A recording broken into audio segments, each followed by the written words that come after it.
Whew. That was quick today. We got that done. We got that done fast. Great day for our kids out here. 13 guys working out. Proud of each one of them. I thought they really looked good. They did a great job training. There was no like, ooh, where's he been training? So I'm really proud of the way they prepared coming into this. Again, got a lot of great reviews from a lot of coaches, scouts, GMs, as far as how our guys performed today. And it's a great job operationally by everybody, just putting this whole thing together. So thanks to all those folks. So, questions? Did Matt Rule remind you that you flipped this quarterback? He did not. We didn't really talk about it. He's moved on. Just like I did. I almost forgot that that's where he was committed. There was nothing there. Pat, what are the emotions like for you on a day like this to watch your guys you've been with for years, have a huge job interview here? Right. Not much emotions. Emotions of we're going to miss these guys. It's the last day of them preparing for football in that Pitt gear. They'll be wearing it on their own somewhere else, but to be here in this facility, putting on a show.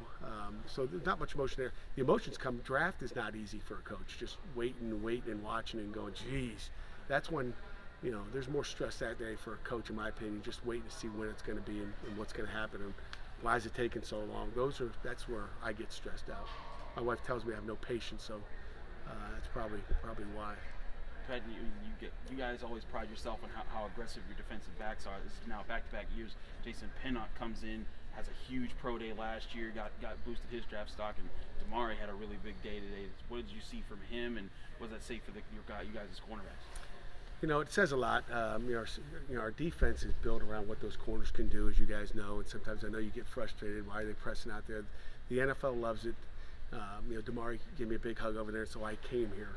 I watch a lot of guys in the NFL. You watch Dane Jackson, how well he performed in the playoffs. And I have a text message, to and from him going back and forth. Like, I thought in the NFL was all about matchups, but they aren't matching up on you. They're throwing the other side. If you watched any game, they're throwing away from Dane Jackson. And you look at what Damari did today, and he's impressive. And you look at Avonte Maddox with Philadelphia and all the guys we have, and you talk JP, which I haven't had a chance to watch a lot of tape of the Jets, but he's going to be really good in the NFL. He's going to play for a long time in the NFL because he's smart, he's tough, he will hit you. He's a boundary corner. We usually put our best corner into the boundary because there's shorter throws and the ball's going to go that way. So he's tough, he's physical, he's got ball skills, and he can jump out of the roof, and he's really fast with that 4.39 that he ran in Indianapolis. So he might be the most talented corner we've had come out here in 7 years. What's it like for the current players to get to come out and see this big crowd around their old teammates today and all the attention around a pro day for them? Yeah, I think I think they're looking forward to it. We said, hey, you got to go to class, so you can't miss class to attend pro day. So good thing it was finished up, or because we're going to check classes today for sure, make sure they're there. But I think they're excited. I think this is a dream for all these guys that play our football team. So for all the young guys, to be able to go out there and watch and see what's going on, see what it's going to be like in 1 year, 2 years, 3 years down the line. It's an eye opener, and it's fun. That's where they all want to be.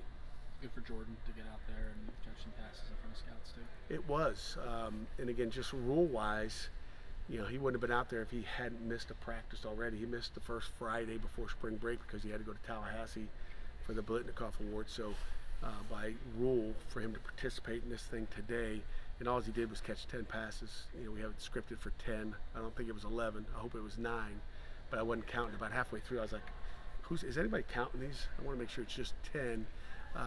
But so he got his extra practice in, but he wouldn't have been able to do that. So you can watch him run down. He's waiting on that ball to get there. He's so fast. How do you think Kenny threw today? A couple guys said they think he's throwing harder today than he threw during the season. I think he threw well. I thought who said that? Well, who's your source? Stovall. Oh, he threw it. He should know. Whose fault is it? Again, you got two different guys that haven't, been around each other for a couple months, and he's throwing a lot more balls to Jordan Addison than he has to Stovall, especially deep balls. But that's why Kenny really wanted Jordan out here, because he knows his deep balls, and we saw how many times they connected. And I don't think they, didn't connect today. Maybe that was Stovall and out and up down here. So I think Jordan maybe caught all his balls from what I saw as I was watching and talking. So I don't know if he's throwing harder or someone was running slower, but it takes timing. And just like 2020 season, I mean, it takes timing, and you don't get it in a day or a week. It takes a year, and it's a lot of hard work that Kenny and the receivers have put in through the years, and that's why Kenny's where he is, and that's why receivers are where they are. How much and in what ways does having guys have pro success help your program going forward?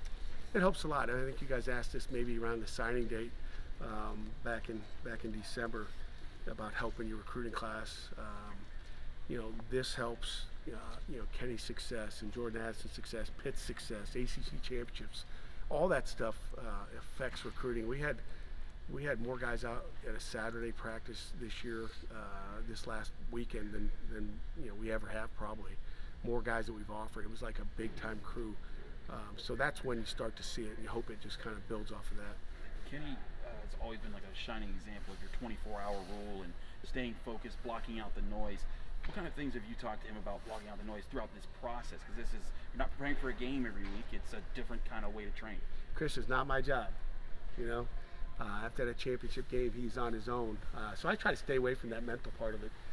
That's his people. That's Tony's job. That's his agent's job to get him prepared. That's the next step. And what you don't want to do as a head coach is to overstep and throw your thoughts. And he's got too many cooks in the kitchen, and I'm not going to be the guy to spoil the soup. That wedding soup is going to taste good, and he's got plenty of people giving him things to do and what to do and how to do it. So we'll let them take care of it after he finished playing his last game here. What do you make of that microscope, though, that he's under?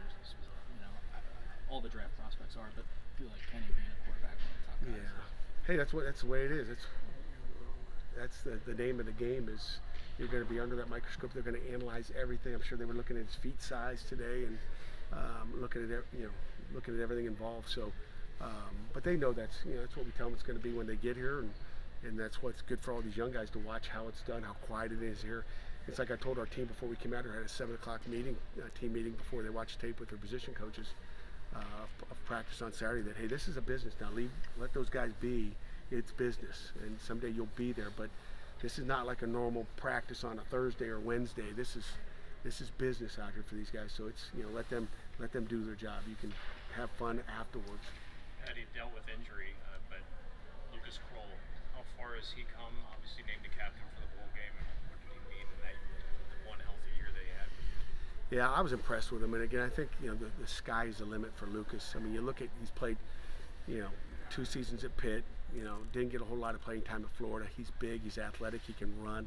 I mean, I've heard 4.5s over there, heard 4.6. He had 40 watches on him, but so everybody's got different. I haven't heard the official time that they get together and talk about what is the official time for him today. But he's tall, he's a huge target. Quarterbacks want that. And again, to me, he's like a guy that played 2 years of college football and is going to the NFL. He's still got a lot of learning to do. He's a man. He's athletic. I mean, he can do it all. He's going to make somebody really happy, I think. Good.